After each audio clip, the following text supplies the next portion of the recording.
Good morning, everyone, and welcome to the second day in Cairns on our Quantum of the Seas by Royal Caribbean cruise through Australia. Today, we had some unfortunate news. So, we had booked the train to Karoonda, where the markets are, and then we were going to take this amphibious jungle boat through the wildlife and try to see crocodiles and other animals and that kind of thing. And unfortunately, our excursion has been canceled. And I think that's because they've had monsoon after monsoon, so there's a ton of flooding, a lot of damage, and the train unfortunately cannot run. So it seems like any excursion that included the train has been canceled. But, here on the channel, we always look at the silver lining of things. That's okay. There's still a beautiful port to explore. So, we are still tendering. We have selected our tender ticket, so we are group 23 this morning. We're gonna go get a spot of breakfast and then wait for our number to get called. And we are just gonna go explore Cairns and see what we can do and see what we can find without having an excursion. So that way, maybe if you're coming and you don't know if you should book an excursion or not, you can see what is at this port without booking an excursion. So, without further ado, let's head to breakfast. We found the cutest little bagel bar in Cafe 270, and I don't know about you guys, but I have this hyperfixation on bagels for breakfast, and I'll eat nothing but a bagel for breakfast for 2 months, and then the thought of a bagel makes me want to vomit. But I'm back on my hyperfixation bagel breakfast, and I'll show you what I got. I went with a sesame seed bagel with herb cream cheese topped with salmon, and I'm gonna put a few cucumbers on top as well, because why not? About an hour and a half later, after getting in line for our tender, we are on the way. It took a long time, but we are on the way to Cairns. About 15 minutes later, we made it to Yorkeys Knob, which now we need to take a bus over to Cairns, which is about a 30-minute bus ride over.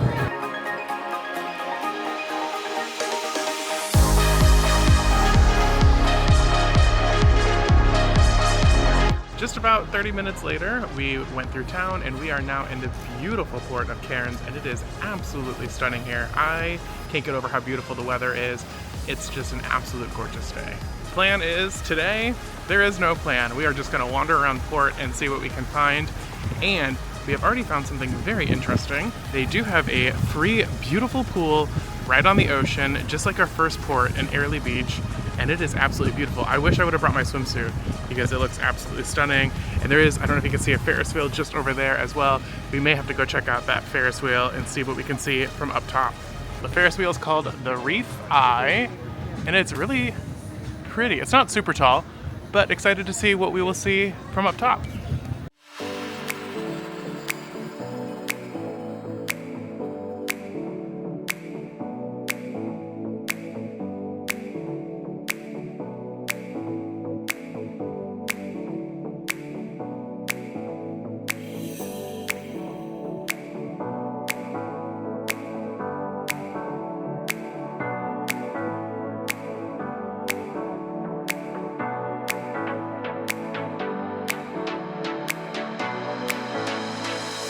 This is the Citizens Gateway to the Great Barrier Reef sculpture right in front of the Ferris wheel that we just did, and it's very pretty.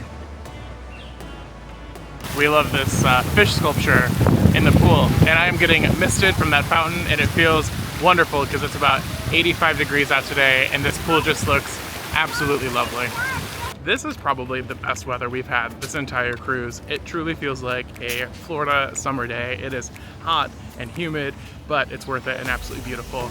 We found a highly rated and highly suggested aquarium here in Cairns, and I think that's how we're gonna spend our morning and early afternoon before we go to lunch. So travel with me to the aquarium. We have found the aquarium, and if you're coming here on an overnight like we did, they do an aquarium by twilight on special days, which is really cool. So we won't be able to do that today, unfortunately, but we are going to do the daytime tour. Admission to the aquarium was 35 American dollars or 52 Australian dollars at the time of filming, and they said that there's over 16,000 animals in this aquarium that we're going to be able to see. So I did not plan this journey. I'm wearing my SeaWorld shirt. That was not on purpose. This happened to be on happenstance, but let's go into the aquarium. I'm loving this blue lighting already.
Like, how fast are we talking?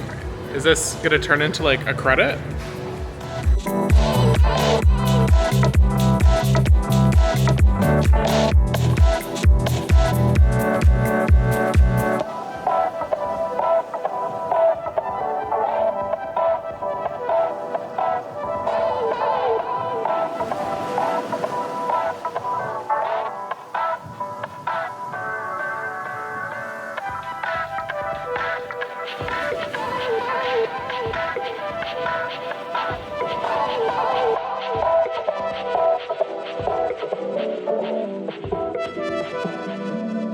Yes, what an incredible aquarium. I love how it really built up from like the very small freshwater animals, and then it kept getting bigger and bigger and bigger until you were in with like the massive sharks and the reefs, and it was just so cool. It goes to show you, silver lining, even if your plans don't always go according to plan, you can still find something amazing to do. And I'm so glad that we stumbled upon the Cairns aquarium here, because we had an absolutely phenomenal time. And I have worked up quite the appetite. And so I think we are gonna go find something to eat and then head on our way back to the ship, because we do leave today at 4 p.m. and it's getting close to 1 p.m. already. So lunch, shuttle back to the ship, and then we have an afternoon of fun and dinner at Coastal Kitchen tonight. So there are a lot of food places and shops, but note that a lot of them are closed on Mondays and Tuesdays, and we were warned about that, by the way, by the cruise line. It's just something that happens here in Cairns, and we are here on a Tuesday. So a lot of the places that are unique and different are closed today, and the things that are open for lunch are like pizza, McDonald's, that kind of thing. And I have the mindset of like, if I'm just gonna eat pizza or a burger, I'm just gonna go get it for free on the ship. I'm a little cheap that way, and I'm okay with that. So we've decided to skip lunch in port, head back on the shuttle, and just have free lunch on Quantum of the Seas. We came up to Windjammer for lunch today, and I went with a simple lunch. I got a hot dog, some french fries, baked macaroni and cheese, and then a tuna salad sandwich with pesto kind of sounded refreshing, and then some pieces of watermelon. And this is our view for lunch. We have a Royal Caribbean scandal on our hands right now. On embarkation day, if you haven't seen that vlog, I'll link it up above. We had what was called an apricot almond pie, and it was lime green. And I did not believe that's what it was. Well, the apricot almond pie has returned, and she's a different color. Which one is the apricot almond pie, Royal Caribbean? Answer me. We have officially left to Cairns, and we are back out at sea, and we're going to be at sea for the next few days until we port back in Brisbane. I've had my sail away ice cream, had my drink refill, and I am dressed for tropical night. So yeah, tonight is tropical night on the ship, so I'm excited to see everyone don their leis and floral patterns. We are doing something different for dinner tonight, and we are going to Coastal Kitchen, which is Quantum of the Seas suite-only restaurant for dinner. And since we are in a junior suite, we do have access based on availability for dinner, so we thought we would try that tonight, because I've never been. So, without further ado, it is Coastal Kitchen time. This is the Coastal Kitchen menu, and this is just the appetizer and entree, and we'll get the dessert menu later. For the appetizer, I did get a little crazy. We all got crazy actually tonight, and we are trying the grilled octopus. So 3 of us ordered it, and then an extra one came out. So we are going to try the grilled octopus together. Okay. Cheers to octopus. Cheers. Cheers.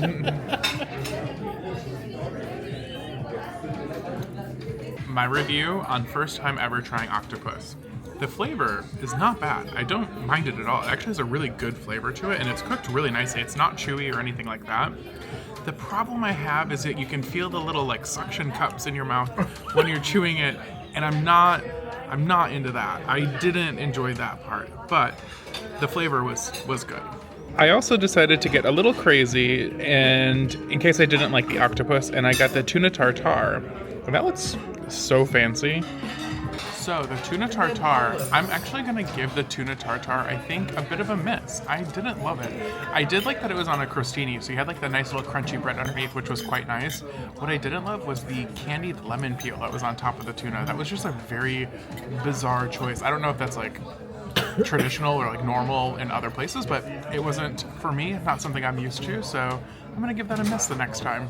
I went with the crab-crusted flounder, and our server actually recommended pairing it with mashed potatoes and vegetables on the side because it normally just comes on its own, so looks quite good. Main entree review time. The fish was, I think it was cooked perfectly. It was buttery, it was flaky, it was delicious. There was no crab to be seen on the top of it. I think it was just like Old Bay seasoning, maybe like crab seasoning, but I thought the fish was perfectly done. I loved it. My hot take was the mashed potatoes it came with.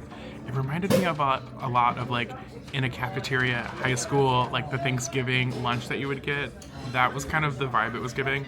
And the vegetables that also came were like half steamed. Like they're still like crunchy and like not very flavorful. So I wish those were a little bit more steamed and like added like maybe some seasoning or butter to them. But yeah, I don't know, not my favorite dinner. For dessert, I went with the ricotta cheesecake, which is layered with a red velvet cake at the bottom. That looks delicious. And then we also got a little coconut custard to share for the table. Dinner at Coastal Kitchen is complete, and I do think overall I prefer just eating in the main dining room for a couple of reasons. One, the location of the restaurant is directly under the Seaplex, so you get a lot of like the thuds and like of the basketballs and the roller skating that was going on, so that just kind of took away a little bit of the ambiance. The dining pace was a little bit slower, so it was about like a little over an hour and a half from start to finish, so it's a much slower experience. And I think for me, I like about 60 minutes for dinner, so it was just a little bit long for me. And I think like tonight's menu was just like not my favorite, and I did miss our service team that we have in the main dining room. But overall, it was still a good dinner. We had a good time, and I'm glad that we were able to check out Coastal Kitchen for our first time. Never mistake any like critique that I have for like not being appreciative. I'm super thankful I'm able to do this and be able to eat at this restaurant. Just wasn't my favorite, and I try to give you guys my honest opinion so that you know what to expect on your trip. We have made it back to our cabin after dinner, and I think we're gonna call it an early night. We have 2 more days at sea, and we have a lot of activities planned between the next couple of days, and honestly, the sun's kind of taken a lot out of us. I think I'm just like super exhausted. So if you guys have made it through this video, thank you guys so much for watching. Please make sure to give it a like to fight the YouTube algorithm. Subscribe to see more cruise content and coaster content like this coming up on the channel this year. Keep cruising and coasting. I'll see you guys in the next video. Bye.